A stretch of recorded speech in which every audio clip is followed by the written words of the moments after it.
Көктал ауылдық кітапханасы. Әдеби кеш. Шоқан Уәлиханов. Шоқан Шыңғысұлы Уәлиханов. Шын есімі Мұхаммед Қанафия.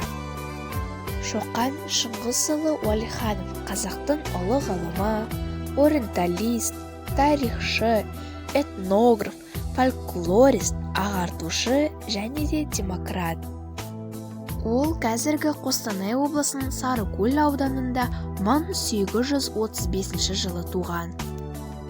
Балалық шағы ата қонысы Сарымбет тауының бауырында өткен болатын. Өз әкесі Шыңғыс, ұлы атасы Уәлихан, арғы атасы Абылай болып келеді. Әжесінің аты Айғаным, шешесінің аты Зейнеп Шорманова. Шоқан Айғаным әжесінде тәрбиеде болады. Әжесі бала күнінде Шоқаным деп еркелетіп, айтуымен Шоқан деп аталып кеткен. Ол жас күйінен тарих, өлең, жыр, аңыз әңгімелерді қызыға тыңдап құлақ түсіріп өскен. Тіпті Құсмұрындағы шағын өзенінде қозы, көрпеш, баян, сұлу жырын жазып алыпты. Шоқан табиғатына зерек, алғыр болған. Шоқан Шыңғысұлы Уәлиханов әуелі Құсмұрындағы қазақ мектебінде оқып, арабша хат таниды. Дәстүр бойынша жеті жұрттың тілін білуге тиісті хан баласы. Шығыс тілдерінен араб, парсы, шағатай тілін жасынан жақсы үйренген. Кейін Орта Азия түркін тілдерін меңгерген. 1847 жылы Омбыдағы кадет корпусына оқуға түседі. Сібірдегі ең таңдаулы оқу орны болып есептелетін бұл корпус.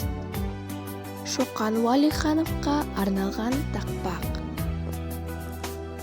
Әулікөл ауданы, жергілікті ақын Кенжеғали Батырбекұлы.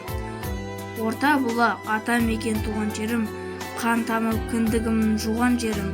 Таяқты кешке дейін ат қып мініп, қандақ пен көбелектің қуған жерім. Бас бұлақ айналайын суын тәтті, көк майса көк орайлы жерім бапты. Шоқанның туған жері Орта бұлақ, артына айтарлықтай сөзі қапты. 1853 жылы кадет корпусында білім алып, оны бітіреді. Содан кейін көп жерлерге саяхаттайды.